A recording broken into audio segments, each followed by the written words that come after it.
Okay, I don't know why the video cut out then, but yes, I've used filler primer. This is Tetrasil 1K FP2 primer, cellulose primer. I mixed it 1.5 primer to 1% to 1 part thinner, sorry. So a very heavy, thick coat, sandable, remove any defects. I used Basecoat over the existing paintwork because I'd had major issues with paint blistering by solvent attack. There you go, paint blistering by solvent attack, old paint sensitive solvent attack. What this does is it's a go-between, so the Basecoat isolates the new paint from the old and gives a better finish. Although, if this is supposed to do what it's supposed to do, and it does most of the time, I don't understand why it has done this here. Oh, bloody light! Why it has done that to me? Why it has given me a horrible reaction like that? I don't know. I mean, I've only used. I've not used any cloths which have been anywhere near oil, and nothing which has been anywhere near oil. I've just got sanding scum on there, which I've removed with water. I've left the I've left it to air out, and that was more than 24 hours ago since I primed. So it's a long time ago between priming and sanding. I've done it a lot closer than that without any reactions. There's another reaction there. I don't know why the hell that has reacted. I've not touched the panel with any oily clothing. I've just, it's been untouched for hours. It's a mystery to me. It really is a mystery to me why this panel is acting like this. I'm not having any issues with primer or with Basecoat. They go on immaculate. I don't have any issues with those two paints. I'm having issues with my Basecoat. That's the only thing I'm having issues with. I've put 2K, I've got it in various pots at the back here. I've put this, I've mixed this up, and I've put that over the top of Basecoat, over the top of Basecoat, and the 2K has gone on brilliantly. It's just this Basecoat I'm having issues with. It's the Basecoat. So with the Basecoat, I'll talk you through my technique now. Correct me if I'm wrong at any point on anything I'm doing. If I'm not supposed to be using pre-wipe degreaser, if I should just be dry wiping it, and then tacking, using tack cloths, which I didn't do because there wasn't an awful lot of hair. I've been wearing clothing such as these very worn out trousers and a waterproof top with no hairs hanging off them. Everything's been vacuumed. The whole the whole top has been vacuumed. I've got a vacuum cleaner as well on the go, which I'm collecting the overspray with, because otherwise you get a phenomenal amount of overspray, and that can cause the finish to become very much like sandpaper, which isn't the case on this panel. It's very smooth, aside from hills in the paintwork. Like it's like a very severe orange peel. It's a very severe orange peel. I get mild orange peel with Basecoat, with primer, sorry. But this is like a very, it's just very hazy. It's just extremely hazy. It's just very hazy. Looking across the panel, the paint has, I think it's, to be honest with you, I think it may be slightly too much thinner on this occasion, because it doesn't seem to have covered, the coverage of these sanding scratches is very poor. You can see they're just very prominent. They can stick through it like how. I think people said the clear will get rid of sanding scratches anyway. If you clear coat it afterwards, I believe it will. You can always cut it back a little bit if you have any problems. But just looking at, if only the light didn't mess it up. You could just see how the light's going across it. That's what the whole surface is like. The whole surface doesn't look super smooth. It looks very rough. It's either severe base coat. It's not a dry spray. It's not a dry spray defect. It's like it's not atomized. Paint dries before hitting surface, leaving it with dry, rough texture. It's done that in some places, so maybe the paint's too thin. Finish is pitted like orange peel. It's not severely pitted. I've seen worse. It has actually leveled out really well. But I've seen too much clouding, so I think the thinners is 120% thinners is far too high. All right, back to this. So what I do is I put, say for example, I put 50 mil paint, 50 mil base coat into a mixing tub. And what did I do earlier? I put in, I think I put 50 mil, so I'll put in then 100. I'll top it up with 100 mil paint. Thinner, sorry. I'll put 50 mil base coat in and I'll top it up to 100 for the paint. And then I'll stir it around using these paint stirrers. I'll put it through a filter. I'll put the paint through a filter going into the pot. Then I'll mix it. Then I'll tip it into my gun. And I'm making sure these are clean paint cups as well, fresh out of there. Make sure there's no dust in each of them. I mean, it's not dust. This dust isn't the issue here. It's maybe it's the paint pots. Maybe the paint pots need a washout with some thinner before I use them. Maybe there's manufacturing grease on the paint pots. I wouldn't have thought so. I would have thought they're bone dry. I would have thought they'd be free from grease. But I mean, if anybody can shed any light on this as to what it could be, I mean, I wouldn't have thought there'd be any residue from any manufacturing on these paint cups. I thought, well, plastic should be bone dry. I'm using medium base coat thinners. So I'm mixing these two together. I'm stirring it and then tipping it into the gun. Once I've mixed it in this pot then gets tipped into the gun. I've run the pressure, all sorts of pressures today at this damn gun. I've run the gun. I've got a desiccant filter on there. That's not gone really pink in colour yet. They said if it goes like very light, then it needs changing. But either way, I've had this defect with and without the desiccant filter on this spray gun. I've upped the pressure right up, so I've had a 60 psi. It's damn light. It's so intense. I've had 60 psi inlet pressure to this gun. Around that, yeah, and then I pull the trigger. It drops down to about I've had it down to about 10, down to about 10 here. I'm not entirely sure this regulator's that good though, because if I'm getting airflow through here, maybe I should remove this altogether, just bugger this off, because it's not really solving the issue. It feels like there's good airflow through the gun. I'll just run it up now. I think I've switched the compressor off. What's the tank showing? They're not excessively low, so I'll just show you what pressure I'm getting through the gun.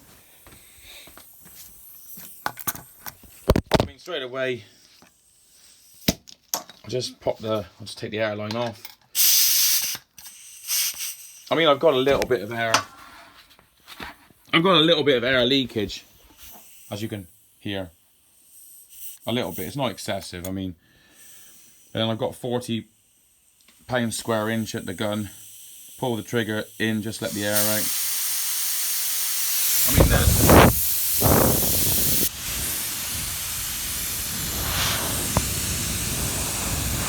I mean, there's a fair amount of air through there. I wouldn't have said there's lack of air through there.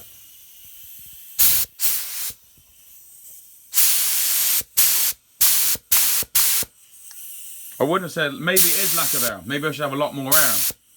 Maybe the paint isn't atomizing properly. It's not filling out, or that's why it's looking It's gone dodgy over this. It's not filled that area, but instead it's gathered at the bottom of it and started to run. It's sagged. I've had fluid. I've tried the fluid needle at 2 turns out, 2.5 turns. I've gone all the way to 6 turns out with this fluid needle. The fan, I've got it set a quarter of a turn out. Yeah, about a quarter of a turn, roughly. I did have earlier on anyway.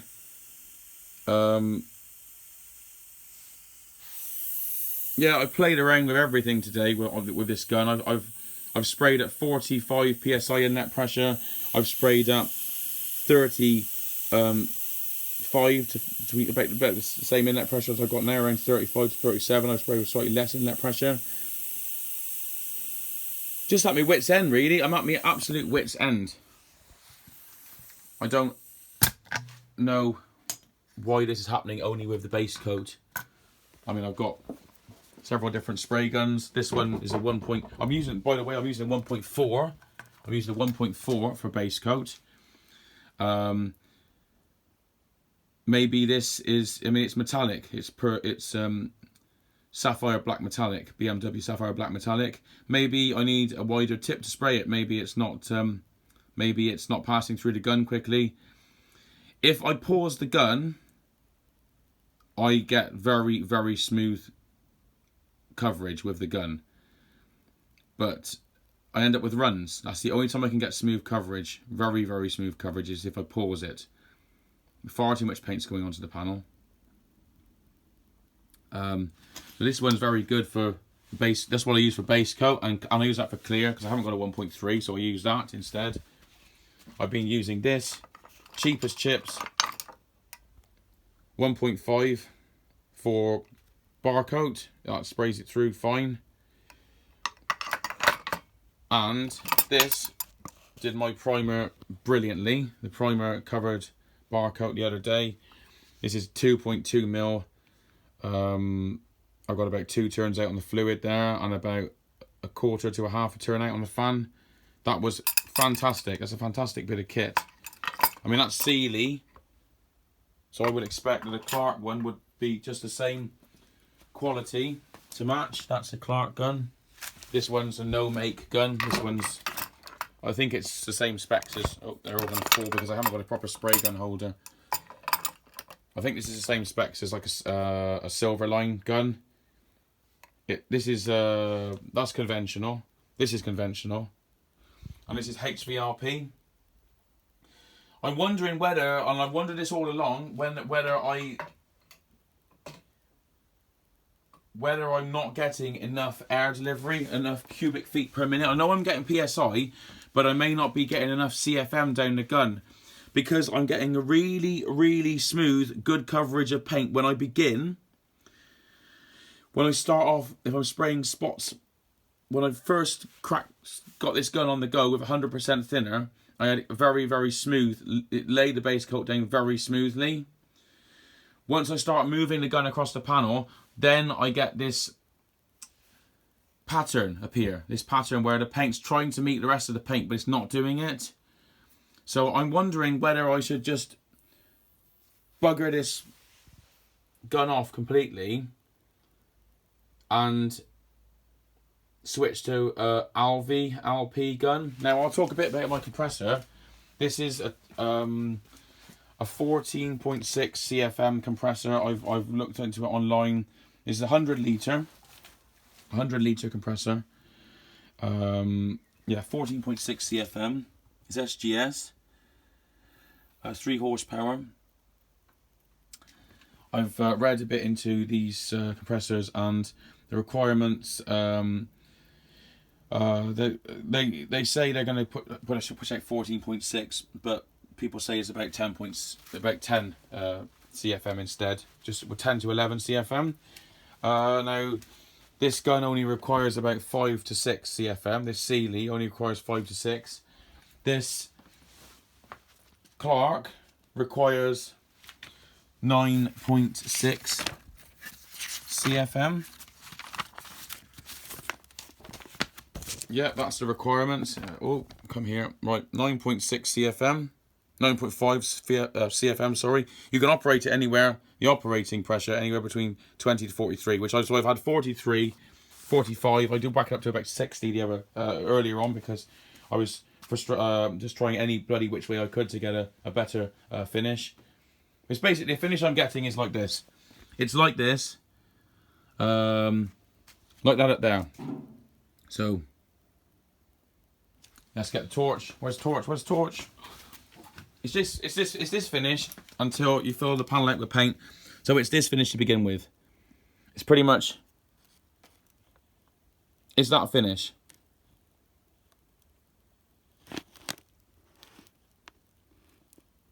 I'm getting that. It's just not, the paint isn't atomizing. It doesn't seem like it's atomizing properly.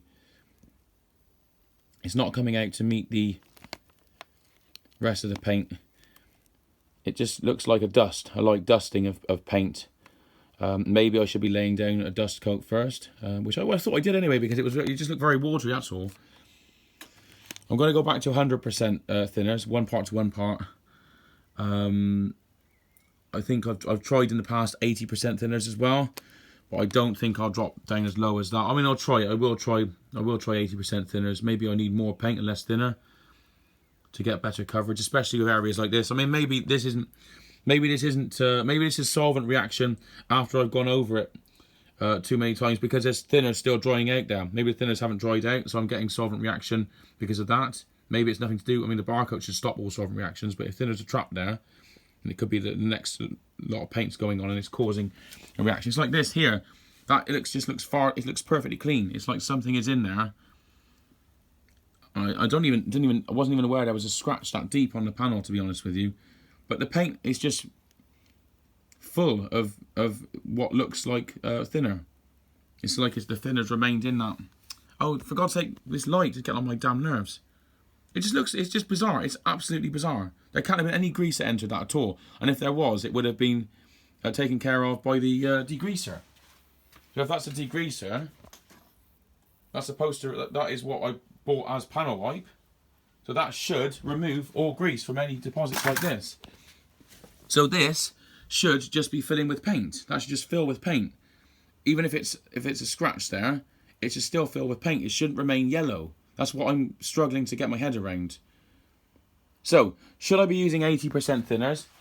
Should I be using 120% thinners? I've got medium Basecoat thinners here. Maybe I should be using fast Basecoat thinners or slow Basecoat thinners. Let me just show you through my atmospheric setup. I've got the Hoover there, so I've got no dry spray. Minimal dry spray. It's directly above where I'm spraying.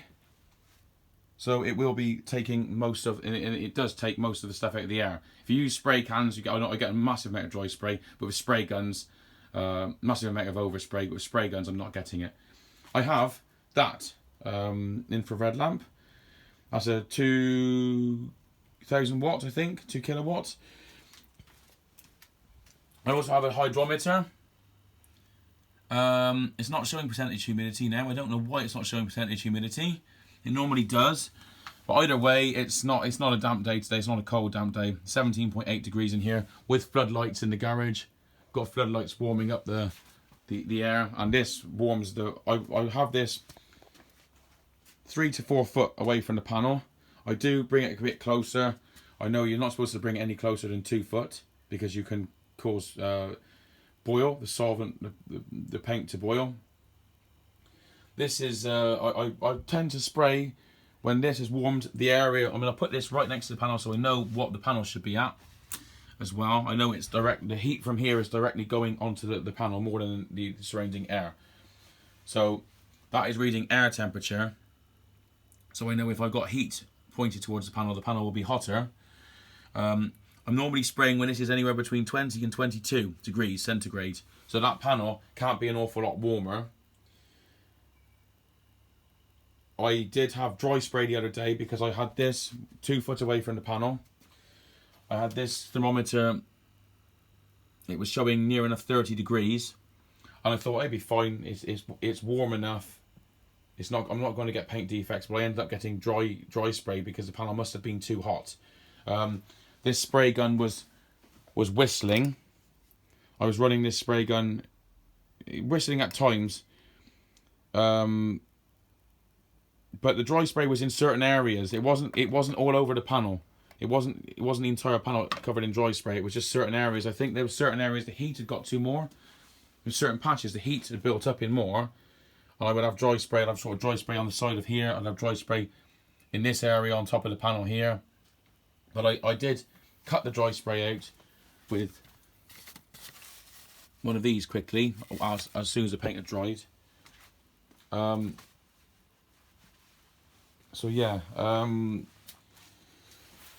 I forgot why I got dry spray now. I forgot what I was talking about. Damn it. Oh yeah, very high temperature. I'm back down to, I mean, I was spraying, I made sure after that I was spraying around 20 to 22. It's showing 20 to 22 on here. I already showed you what clothing. I've got these trousers on with very little. Well, you look across the horizon on them. There's very little bits of fluff sticking out. I've got next to no fluff on the panel. That isn't going to cause it.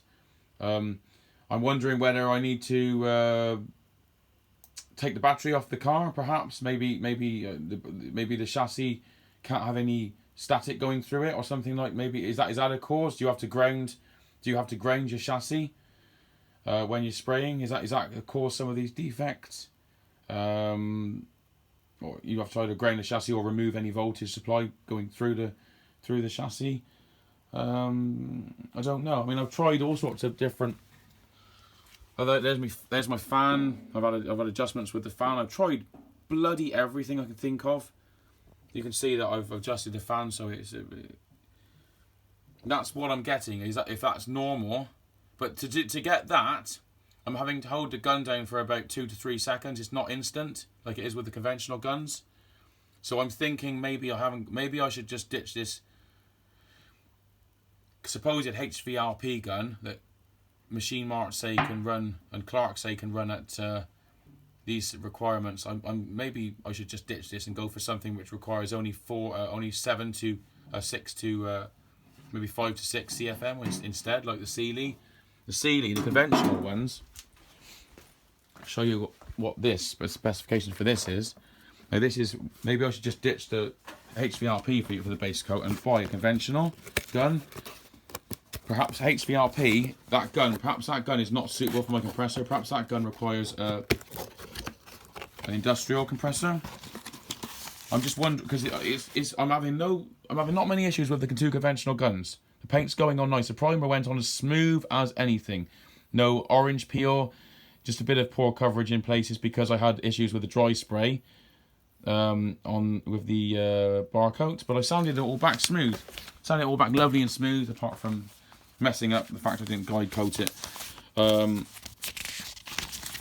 this one only requires 4.5 to 8 CFM. You can run it you can run it at 50 psi. You can run it up to 50 psi. I think 1.5. I've got a 1.5 tip on this gun. That's I don't think that will work with base coat. I think base coat needs. It might be okay actually. I'll give it a go. I will give it a go tomorrow. I'll try and see what results I get with that conventional air gun. I'll wind the pressure right up to about 50 and see what she does. But I think I've tried that one before. It's just the same as I've tried that one, and no, it hasn't worked either way. I think I've tried both guns. I've been at my wit's end. This is not the first time this has happened. I've been down this road 1,000 times now, and every time I go to spray this car, I don't say 1,000 times, but I've been on this road too many times now. Unless I par the paint on, it doesn't come out. It doesn't go on smooth.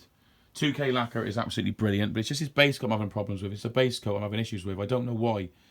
Maybe I need to adjust the thinners.